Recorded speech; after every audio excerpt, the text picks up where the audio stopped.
आपल्या स्वयंपाकघरातील मसाल्याच्या गुणांनी परिपूर्ण असलेला अजून एक पदार्थ म्हणजे पिपळी. तर ही जी लेंडी पिपळी आहे, ती बऱ्याचशा औषधी गुणांनी देखील परिपूर्ण आहे. अशी ही लेंडी पिपळी अपचन, दमा, अँटी एजिंग, रसायन म्हणून, वृक्ष म्हणून, तसेच वजन कमी करण्यासाठी, प्लीहा विकारावर, लिव्हरच्या विकारांवर अतिशय गुणकारी आहे. तर आजच्या व्हिडिओमध्ये आपण ह्या लेंडी पिपळीचे काय गुणधर्म आहे, औषधी काय गुणधर्म आहे, आपल्या शरीरातील 3 दोषांवर कशाप्रकारे काम करते, कोणत्या व्याधीमध्ये कशाप्रकारे द्यावी, घरगुती आपण तिचा कसा वापर करू शकतो, या सर्वांची माहिती बघणार आहोत. तसेच कोणत्या अवस्थेमध्ये पिंपळीचे सेवन करू नये, या सर्वांबद्दलची माहिती बघणार आहोत. तेव्हा व्हिडिओ शेवटपर्यंत नक्की पहा. नमस्कार, मी डॉक्टर सविता लांजेवार. माझ्या डॉक्टर सविता व्लॉगमध्ये तुम्हा सर्वांचं पुन्हा एकदा स्वागत आहे.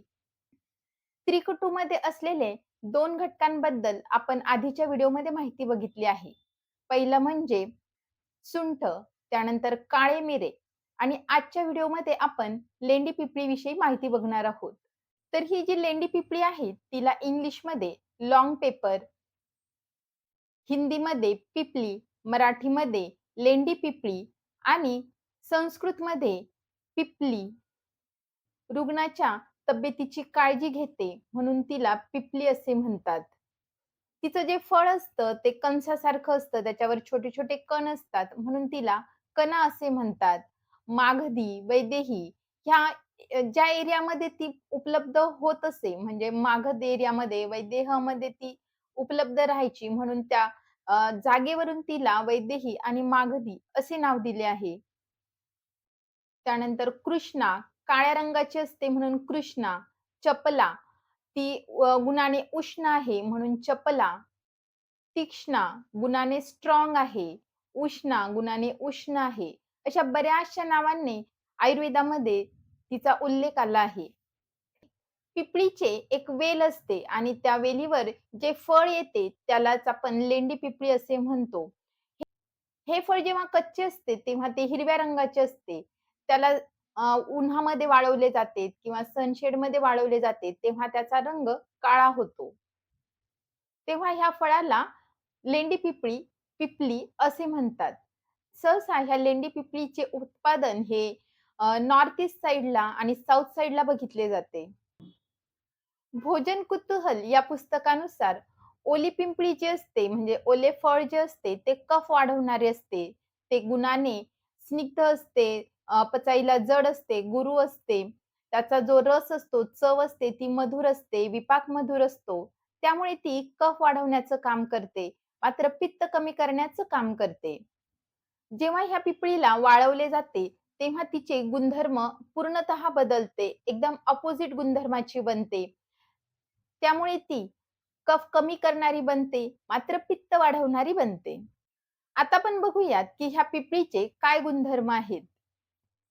आयुर्वेदाच्या भावप्रकाश निघंटू या ग्रंथामध्ये पिपळीचे वर्णन करताना असं सांगितले आहे, की पिप्पली दीपनी वृषा स्वादुपाका रसायनी अनुष्णा कटुका स्निग्धा वातश्लेष्महरी लघु पिप्पली रेचनी हंती श्वास कास उदरज्वरान कुष्ठप्रमेह गुल्म अर्षा प्लीहशूल आम मारुतान आद्राम कफप्रदा स्निग्धा शीतला मधुरा गुरुः पित्तप्रशमनी सातु शुष्का पित्तप्रकोपिनी. पिपळीचा रस म्हणजे चव ही कटू सांगितली आहे, म्हणजे तिखट सांगितली आहे. तिचा विपाक जो आहे तो मधुर सांगितला आहे. म्हणजे आफ्टर मेटाबॉलिझम तिचा जो विपाक आहे तो मधुर आहे. तिचं जे वीर्य आहे ते उष्ण आहे. पिपली ही गुणाने तीक्ष्ण, रुक्ष, उष्ण आहे.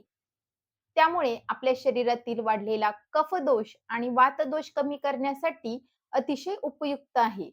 परंतु जर तुम्ही जास्त प्रमाणामध्ये पिपळीचं सेवन केलं, तर आपल्या शरीरातील पित्तदोष वाढू शकतो. चरकाचार्यांनी 50 असे महाकषाय सांगितले आहेत. तर त्यामध्ये बऱ्याच महाकषायांमध्ये ह्या पिपळीचा समावेश केला आहे.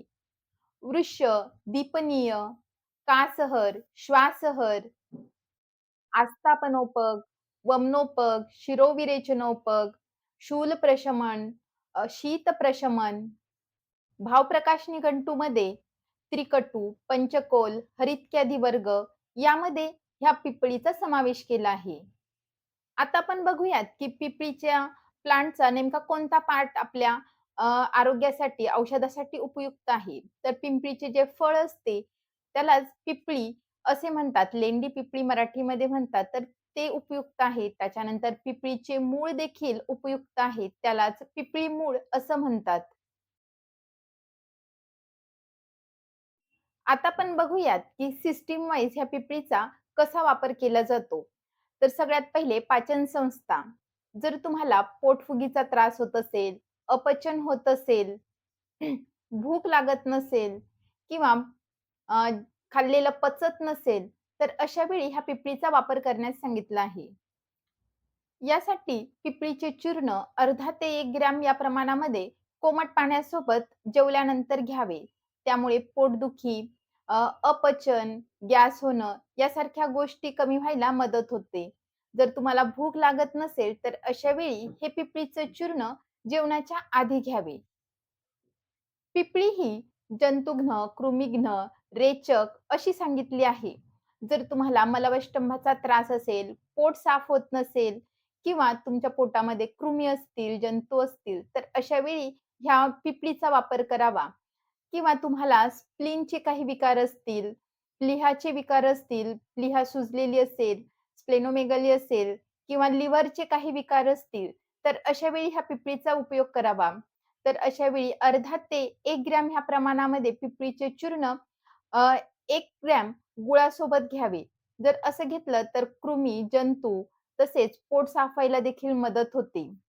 प्लीहा विकारांमध्ये पिपळीचे चूर्ण 3 ते 4 ग्रॅम या प्रमाणामध्ये गरम पाण्यासोबत जेवल्यानंतर घ्यावे.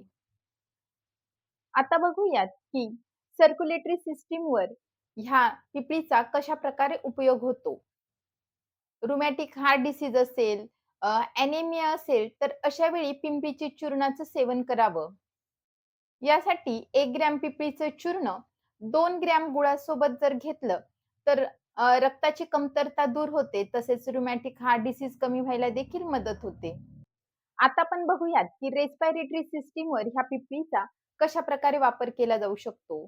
पिपळी ही जसं की मी आधी सांगितलं, आपल्या शरीरातील वाढलेला कफदोष आणि वातदोष कमी करण्यासाठी उपयुक्त ठरते. दमा, खोकला, उचक्या येणं ह्यासारखे विकार हे कफ आणि वातदोष वाढल्यामुळे होतात. म्हणून सर्दी, खोकला, दमा, ताप येऊन जर तुम्हाला सर्दी, खोकला होत असेल, तर अशा वेळी पिपळीचं चूर्ण अर्धा ते 1 ग्रॅम ह्या प्रमाणामध्ये मधासोबत घ्यावे किंवा 1 ग्रॅम पिपळीचं चूर्ण 2 ग्रॅम गुळासोबत घ्यावे. त्यामुळे दमा, खोकला कमी व्हायला, सर्दी कमी व्हायला मदत होते. जर तुम्हाला टीबी झालं असेल, त्यामुळे वजन कमी झालं असेल, भूक लागत नसेल, सारखा खोकला येत असेल, तर अशा वेळी पिपळीचं सेवन अतिशय उत्तम ठरतं. त्यामुळे भूक लागण्यास मदत होते, वजन वाढण्यास मदत होते. तसेच आपलं जे लंग्स असतात, त्याचं स्वास्थ्य सुधारण्यास देखील मदत होते. वारंवार येणारा खोकला देखील कमी व्हायला मदत होते. टीबीच्या इतर औषधांसोबत जर पिपळीचं चूर्ण घेतलं, तर टीबी लवकर बरा होण्यास आणि वजन वाढण्यास मदत होते. जर तुम्हाला रुमॅटॉइड आर्थरायटिस असेल, त्यामुळे सांध्याच्या ठिकाणी वेदना असतील, सूज असेल, तर अशा वेळी पाताळ गारुडीच्या मुळ्यांच्या काढ्यासोबत पिपळीचं चूर्ण जर तुम्ही घेतलं, तर हा आमवात म्हणजे रुमॅटॉइड आर्थरायटिस कमी व्हायला मदत होते. त्यानंतर एक्स्क्रिटरी सिस्टीम. तर जर तुम्हाला लघवीला साफ होत नसेल, अल्प प्रमाणामध्ये लघवीला होत असेल, तर अशा वेळी जर तुम्ही पिपळीचं चूर्ण घेतलं, तर त्यामुळे लघवी साफ व्हायला मदत होते. पिपळी ही मधुर विपाकी असल्यामुळे लघवीला साफ व्हायला मदत होते. तसेच जर लघवी अल्प प्रमाणात होत असेल, तर लघवी व्यवस्थितरित्या व्हायला मदत होते. त्यानंतर रिप्रोडक्शन सिस्टम. तर पिपळी ही वृक्ष म्हणून सांगितली आहे. वृक्ष म्हणजे स्पर्मशी रिलेटेड काही डिसऑर्डर्स असतील किंवा इरेक्टाईल डिस्फंक्शन असेल, प्रीमॅच्युअर इजॅक्युलेशन असेल, तर अशा वेळी पिपळीचं सेवन अतिशय उत्तमरित्या काम करतं. त्यानंतर युटेराइन कॉन्ट्रॅक्शनवर देखील पिपळी अतिशय छान काम करते. जर तुम्हाला डिस्मेनोरिया असेल, म्हणजे पाळीच्या वेळेस पोटात कंबर दुखत असेल किंवा पाळी यायच्या आधी जर तुम्हाला त्रास होत असेल, तर तो त्रास कमी व्हायला मदत होते. जर तुम्हाला पाळी लांबत असेल, 1.5-2 महिने पाळी येत नसेल, तर अशा वेळी पिपळीचं जर सेवन केलं, तर पाळी यायला मदत होते. त्यानंतर त्वचा. तर बऱ्याचशा त्वचा विकारांमध्ये जे त्वचा विकार कफ आणि वातदोषामुळे झालेले असतात, तर अशा त्वचा विकारांमध्ये पिपळीचं चूर्ण अतिशय उत्तम काम करतं. तर इतर औषधींसोबत ह्या पिपळीचं चूर्ण दिलं जातं. त्यानंतर नर्व्हस सिस्टम. जसं की आपण आधी बघितलं, पिपळी ही आपल्या शरीरातील वातदोष कमी करण्यासाठी मदत करते. वात वाढल्यामुळे होणारे नर्व्हस सिस्टमचे बरेचसे डिसऑर्डर्स कमी व्हायला पिपळीचा उपयोग केला जातो. तसेच आपलं इंटेलेक्चुअल म्हणजे आपली स्मरणशक्ती, बुद्धिमत्ता वाढवण्यासाठी पिपळीचा वापर इतर औषधांसोबत केला जातो. जर तुम्हाला असं वाटत असेल, की आपले ब्रेन शार्प व्हावे, तर यासाठी तुम्ही अर्धा ते 1 ग्रॅम ह्या प्रमाणामध्ये पिपळीची पावडर 1 कप गरम दुधामध्ये घ्यावी. जर तुम्ही असं घेतलं जवळपास 2 ते 3 आठवडे, तर आपलं ब्रेन शार्प व्हायला मदत होते. बऱ्याच वेळा असं होतं, की ताप येऊन जातो. मग ताप गेला तरी सुद्धा अंगदुखी असते, अंगामध्ये जडपणा असतो, काही करायची इच्छा नसते, भूक कमी लागते, भूक किंवा अजिबातच लागत नाही. अशा वेळी पिपळीचा उपयोग करावा. तर यासाठी 1 ग्रॅम पिपळी आणि 1 ग्रॅम गूळ तुम्ही एकत्र करून घ्यावे किंवा त्याचा छोटा-छोटा लाडू बनवावा आणि हा लाडू किंवा हे मिश्रण सकाळ-संध्याकाळ जेवल्यानंतर घ्यावे. त्यामुळे तापामुळे आलेला थकवा देखील कमी होतो, भूक वाढण्यास मदत होते आणि अंगमर्द म्हणजे अंगदुखी जर होत असेल, तर ती देखील कमी व्हायला मदत होते. जर तुम्हाला वारंवार ब्लोटिंग होत असेल, पोट फुगत असेल, तर अशा वेळी बार्ली वॉटर सोबत अर्धा चमचा पिपळीची पावडर आणि 1 चमचा गाईचं तूप असं जर तुम्ही घेतलं, तर वारंवार होणारी ब्लोटिंग कमी व्हायला देखील मदत होते. पिपली मधु संयुक्ता कफमेद विनाशिनी असं आयुर्वेदामध्ये सांगितलं आहे. जर तुम्हाला हाय कोलेस्ट्रॉलचा त्रास असेल, हार्टचे डिसीज असतील किंवा फॅटी लिव्हर असेल, तर अशा वेळी पिपळीचं सेवन करावं. तर 1 ग्रॅम पिपळीची पावडर आणि 1 ग्रॅम मध किंवा 1 चमचा मध असं जर तुम्ही सकाळ-संध्याकाळ रोज घेतलं, तर तुमचा वाढलेला कोलेस्ट्रॉल कमी व्हायला मदत होते, फॅटी लिव्हर कमी व्हायला मदत होते. आता आपण बघूयात, की पिपळीचे काय साइड इफेक्ट्स आपल्या शरीरावर होऊ शकतात.